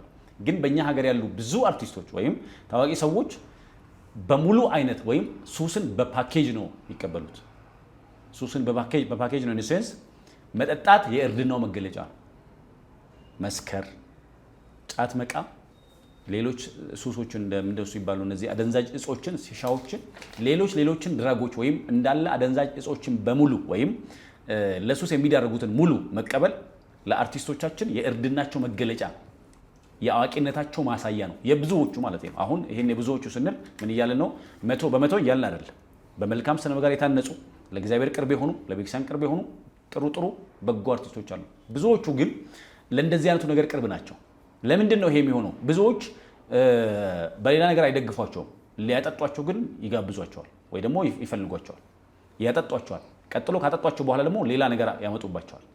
ከዚያ ሰው ራሱን ካልመጠነ እግዚአብሔርን ወደ መምሰል ለማደግ ካልፈለገ፣ ለዚያ ነው እኛ ቤተክርስቲያን ቴዎሲስ የሚባል ወይ ደግሞ ዲያፊኬሽን የሚባል ቴዎሎጂካል ተርሚኖሎጂ አለ። ቢንግ ላይክ ጋድ እግዚአብሔርን መምሰል ማለት ነው።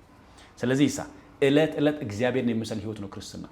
ወደ እግዚአብሔር ነው የሚታደገው፣ ምናድግበታለን ማለት ነው። ለዚያ ቅዱስ ጳውሎስ ያለኝ ይበቃኛል ማለት እግዚአብሔርን መምሰል እጅግ ማትረፊያ ነው ይላል።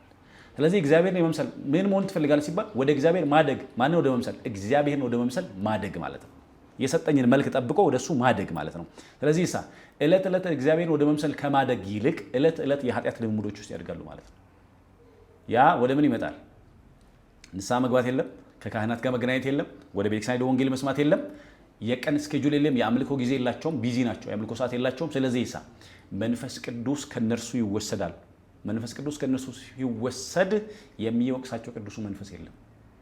ለዚያ ነው ባይዞ መጽሐፍ በእግዚአብሔር ላይ የስድብን ቃል የሚናገር አሚን በሰው ልጅ ላይ ወይም በጌታችን በኢየሱስ ክርስቶስ ላይ ነው የስድብን ቃል የሚናገር ኃጢአቱ ይሰረይለታል። በመንፈስ ቅዱስ ላይ የሚናገር ግን ኃጢአቱ አይሰረይለትም ይላል። ምን ማለት ነው?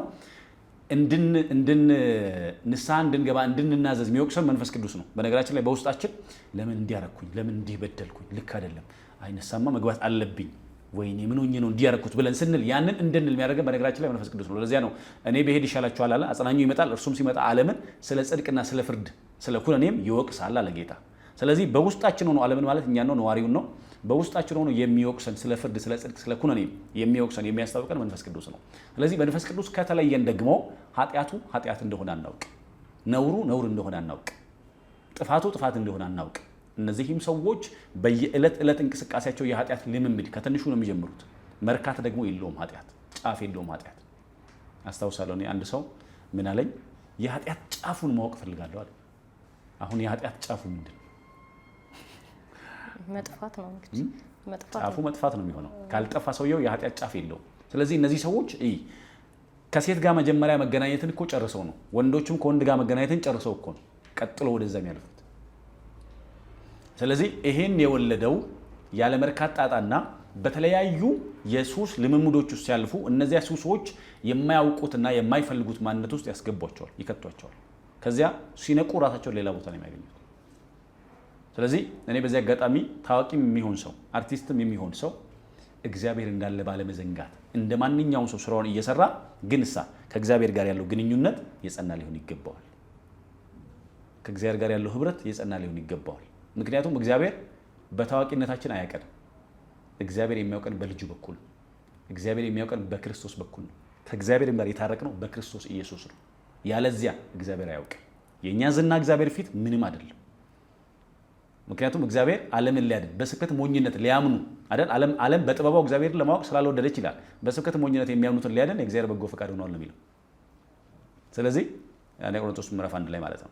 ስለዚህ ዓለም በጥበባው እግዚአብሔርን ማወቅ ስላልቻለች የኛ ጥበበኛ መሆን፣ የኛ አርቲስት መሆን፣ የኛ ታዋቂ መሆን፣ የኛ ደራሲ ጸሐፊ መሆን፣ የኛ ባለስልጣን መሆን፣ የኛ ወንበር መቆናጠጥ እግዚአብሔርን ለማወቅ ካረዳን እግዚአብሔር በስብከት ሞኝነት የሚያምኑትን ሊያድን በጎ ፈቃዱ ነው። ጸበል ተጠምቀው ለመዳን የሚያምኑትን ለማዳን በጎ ፈቃዱ።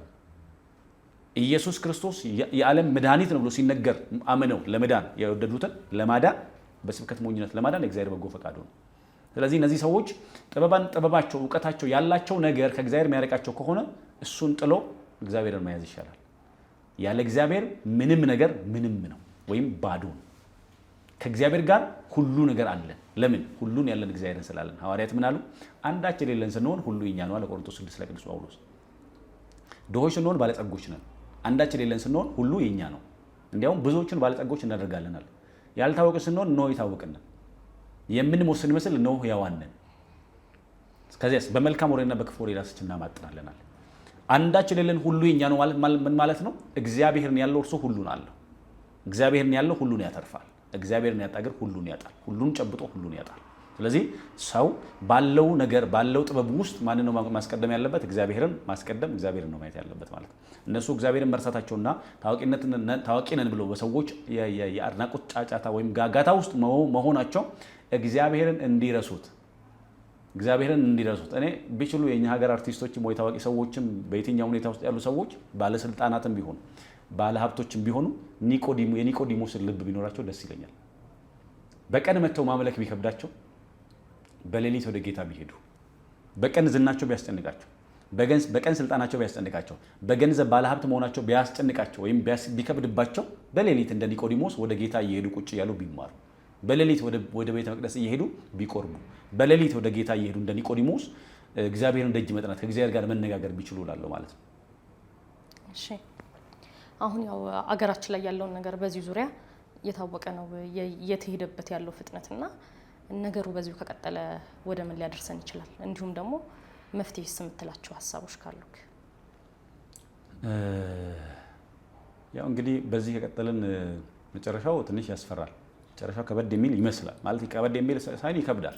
በነገራችን ላይ ቅድም የተወሰነ ለማንሳት እንደሞከርኩት በእኛ እድሜ እኮ ወንድ ከሴት ጋር በከተማ ውስጥ መሄድ እንደ ነውር ነው የሚታየው አይደል? ብዙ ወጣት ወይ ኮፍያ አጥልቆ የሆነ ነገር አድርጎ ተደብቆ ነው የሚሄደው ወንድ ከሴት ጋር። አሁን እንግዲህ ወንድ ከሴት ጋር መሄድ እኮ ኖርማል ነው አይደል? ማለት ያንን የሚሆነው ለምንድን ነው? ሳትጋባ አንተ ይባላል። በቃ ኢትዮጵያዊ ይሄ ነው ልኩ። መጽሐፍ ቅዱስን እንዳለ ማመን ማለት መቀበል። በቤተክርስቲያን የሚነገረውም ይሄ ነው። ሰንበት ትምህርት ቤት ላይ ቅጣት የሚያስቀጣው ለዚያ ነው። አይቻልም። እና ያንን ነገራችንን አሁን ወንድ ከሴት ጋር የሚለውን ነገር ረስተን ከፋልንና ወንድ ከወንድ ጋር ሴት ከሴት ጋር የሚለውን ነገር ደጋግመን መሰማት ስለጀመርን እኛ አሁን እየሰማን አላደግንም። አሁን ያለ ትውልድ ግን ህፃናት እየሰሙ ነው የሚያድጉት። ስለዚህ ነገ ለዚህ ነገር ቅርብ ስለሚሆኑ በጣም ብዙ ስራ ይጠብቃል። በዚህ ከቀጠለ ነገ ላይ ኖርማል ሊሆን ይችላል ማለት ነው።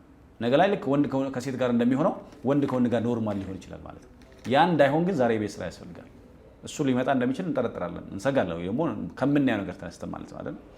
በፊት እንደዚያ ነገር እኮ አሁን ድሮ ወንድ ከወንድ ጋር የትም ቦታ ሄዶ ለመተኛት ችግር የለውም አይደል? አሁን ለምሳሌ እንደው በተለያዩ መርሃ ግብሮች በቃ የሚደረገው እንዴት ነው? ሴቶች ካሉ ወንዶች ካሉ በቃ ሴቶች እዚህ ተኙ ወንዶች እዛ ተኙ ነው የሚባለው። አሁን እኮ እሱ ላይ ያስፈራ ነው አይደል? ከባድ ነው። አሁን እኔ ከሴት ጋር መታመት ይሻላል አይደል በዚህ ሰዓት? ስለዚህ አሁን ከሴቷ ጋር ተኝቶ የሚፈጠር ነገር ካለ የሚፈጠር የሚመርጥ ይመስለኛል አይደል? ወንድ ከወንድ ጋር ምክንያቱም አሁን እኮ ሰው ሁሉ እንደሰው ሆኖ አይደለም፣ ግን ስጋት አለ ማለት ነው፣ ግን ፍርሃት አለ። ስለዚህ ይሄ ነገር እንዳይቀጥል ምን ያስፈልጋል ማለት ነው? መስራት ያስፈልጋል። ይሄን መስራት ያለበት ደግሞ የመጀመሪያው ወላጅ ነው። የመጀመሪያው ወላጆች መስራት አለባቸው። እዚህ ላይ ምንድን ነው ልጃቸው የሚውልበትን ነገር ማወቅ አለባቸው። ልጆቻቸውን የት እንደሚውሉ ምን እንደሚመስሉ ማወቅ አለባቸው። ልጆቻቸውን ጸባያቸውን በየእድሜ ሂደታቸው ማጥናት አለባቸው። ለዚህ ያሳ ልጆቻቸውን በትክክል ለማወቅ እንደየሃይማኖቱ የመጀመሪያው ወደ የሃይማኖታቸው እንዲሄዱ ማለት ወደ ቤተክርስቲያን እንዲቀርቡ ማድረግ። በቃ የመጨረሻው መጠጊያ መሸሸጊያ ቤተክርስቲያን እንደሆነች ያሳውቁ ማሳደግ ልጆች። አሁን ለአንዳንድ ሰው ዓለማዊ ትምህርት ወሳኝ ነው፣ መሰረታዊ ነው። የቤተክርስቲያን ትምህርት ግን ትርፍ ነው። ለተወሰኑ ቄስ ለሚሆኑ ዲያቆን ለሚሆኑ የተፈቀደ። የቤተክርስቲያን ትምህርት እኮ ለእያንዳንዱ ህይወት ነው፣ የዘላለም ህይወት ነው። ስለዚህ ሁሉ ሰው በቤተክርስቲያን ውስጥ ነው ማለፍ ያለበት፣ ማደግ ያለበት። ትዝታው ቤተክርስቲያን ውስጥ መሆን ያለበት። እንዴት ነበር ያደግነው ሲባል እኛ ምናምን ብሎ ስለ ቤተክርስቲያን ነው በማውራት መጀመር ያለበት። ስለዚህ ልጆችን ወደ ቤተክርስቲያን ማቅረብ፣ ቤት ውስጥም ደግሞ ሰፈር ውስጥም መንደር ውስጥም ልጆችን ወላጆች ምን ማድረግ መከታተል ያስፈልጋቸዋል። እንደው እኮ የሂሳብ ደፍተርን አምጣ እስኪ ምናምን ብቻ እኮ አይደለም ስነ ምግባሩ ምን ይመስላል። ትምህርት ላይ ለልጅ ጎበዝ ነው ብቻ እኮ አይደለም፣ አነዋወሩ ሞራሉ ላይ እንዴት ነው የሚለውን ነገር ማየት ያስፈልጋል። ከዚያ በእድሜ ሂደታቸው እድገታቸው ደግሞ ዝንባሌ ማየት ጥሩ ነው። አሁን ዝንባሌ ማለት ወንድ ልጆች ካሏቸው ወንዱ ወደ ሴት ዝንባሌ ሊኖረው ይገባል። ሁችሚን ተፈጥሯዊ ነው። አሁን ወደዚያ የሚያድግበት ጊዜ ያለው ግን ወንዱ ወደ ሴት ዝንባሌ እንዲኖረው ማድረግ አለባቸው፣ ወይ ደግሞ ያንን ማየት አለባቸው። ሴቷም ወደ ወንድ ዝንባሌ እንዲኖራት ወንድ ሆኖ ከወንድ ውጪ ከሴቶች ጋር ዝንባሌ ጭራሽ ማኖር ከሆነ መምከር አለበት ማለት መታየት አለበት ማለት ነው። ምክንያቱም ነገ ሌላ ስለሚያመጣ ሴቷ ደግሞ ከሴቶች ጋር እንጂ ከወንድ ጋር ምንም ዝንባሌ ማኖራት ከሆነ መታየት አለበት። ምክንያቱም እንደዚህ አይነት ትምህርት ቤቶች አሉ ኢትዮጵያ ውስጥ ለምሳሌ፣ ልክ ግን አይደለም። ተፈጥሮን መሰረት ባረገ ወንዶች ከሴቶች ጋር ነው አንድ ላይ ነው መኖር ያለባቸው አይደል? ከዚያ ነው ቀጥሎ ይሄን እያውቁ እየተማሩ ማደግ ያለባቸው። ልቅ ወደ ሆነው ዝሙት እንዳይሄዱ አይደለ ምንከለክላቸው፣ ሴቶችን ከወንድ ወንድን ከሴት ምንከለክለው። ሌላኛው ነገር ውስጥ ደግሞ ይሄኛውን ለማትረፍ ሌላ መዘዝ ሌላ ነገር ማትረፍ የለብንም ማለት ነው። እሱ መታየት አለበት። ስለዚህ ቤተሰብ የመጀመሪያው ኃላፊነት አለበት ይሄን ነገር ለመከላከል። ሁለተኛው ማህበረሰብ ነው። ማህበረሰቡ በፍጹም ይሄንን በየትኛው አካባቢ ያለ ማህበረሰብ በእርግጥ አሁንም ያወግዛል። በደንብ ማውገዝ፣ በደንብ መለየት አለበት። ከአነዋወሩ ሙሉ ለሙሉ መለየት አለበት። በነገራችን ላይ ሰው ኔግሌክት ከተገለለ ከማህበረሰብ እንዲወጣ ከተደረገ ምንም ሊያመጣ አይችልም መጨረሻ ላይ ማለት ነው። ያ ነገር ሊቀጥል የሚችልበት መንገድ ጠባብ ነው። ሶስተኛው እንደ መንግስት ህገ መንግስት ነው ወይ ደግሞ የህግ አካላት ወይ ደግሞ በመንግስት ሳይድ ማለት ነው ጠበቅ ያለ ህግን ማውጣት በዚህ ጉዳይ ላይ ምንም ርህራሄ የሌለው ነገር ማውጣት። ምክንያቱም ሀገር እንዲቀጥል ትውልድ እንዲቀጥል ኢትዮጵያ እንድትቀጥል ከተፈለገ ጠበቅ ያለ ህጎች ያስፈልጋሉ። ምንም ያለ ርህራሄ እርምጃዎች ሊወሰዱ ይገባሉ እንደዚህ አይነት ጉዳዮች ላይ ማለት ነው። ስለዚህ እነዚህ ማድረግ ከቻለን ነጋችን መጠበቅ ትውልድ መጠበቅ እንችላለን። እያንዳንዱ ግን የየራሱን ኃላፊነት ማለት ነው። በዋናነት ደግሞ የሃይማኖት ተቋማት በደንብ እዚህ ላይ መስራት አለባቸው። ቤተክርስቲያን አካባቢ በደንብ እዚህ ላይ መስራት አለበት። አሁን ዝም ብሎ ማሽሞንሞን ሳይሆን በቃ ለምሳሌ የስነ ጾታ ትምህርት ስልጠና በደንብ መስጠት አለበት ቤተክርስቲያን በደንብ ማለት ነው። በግልጥ ማን ምን መሆን እንዳለበት ማን ከማን ጋር መሆን እንዳለበት ስልጠናዎች፣ ትምህርቶች ሊሰጡ ይገባል። ቤተክርስቲያን በዚህ ጉዳይ ላይ ሊጠብቅ ይገባታል ብዬ አስባለሁ። እናመሰግናለን። በስተመጨረሻ ቀረ የምትለው ሀሳብ ካለ ወይም ማስተላለፍ የምትፈልገው ነገር ካለ? ምናልባት ያው በመጨረሻም እንግዲህ ሁሉ ሰው የየራሱን ኃላፊነት እንዲወጣ ለማለት ፈልጋለሁ። በያለበት አካባቢ ባለበት ደረጃ የየራሱን ኃላፊነት መወጣት ማለት ሁላችንም እንዴት ነው የሚባለው ይሄ ጋን በጠጠር ይደገፋል አይደል የሚባለው። ስለዚህ እያንዳንዱ ሰው የየራሱን ነገር ኮንትሪቢዩት ማድረግ በዚህም ጉዳይ በሌሎች ጉዳዮች ላይ የየራሳችን ነገር ኮንትሪቢዩት ማድረግ ከቻልን የየራሳችንን ድንጋይ መጣል ከቻልን ትውልድን መጠበቅ ትውልድን መታደግ ኢትዮጵያችንን መታደግ መጠበቅ እንችላለን ማለትና እያንዳንዱ ሰው በዚህ ጉዳይ ላይ የየራሱን አሻራ የየራሱን ድርሻ መወጣት እንዲችል አደራ ለማለት እወዳለሁ። በጣም እናመሰግናለን። ክቡራትና ክቡራን ውድ የሀሌታ ቤተሰቦች የዛሬ ፕሮግራማችን ይሄን ይመስል ነበረ። በቀጣይ በአዲስ ሀሳብ በአዲስ እንግዳ እስክንገናኝ ቸር ቆዩ።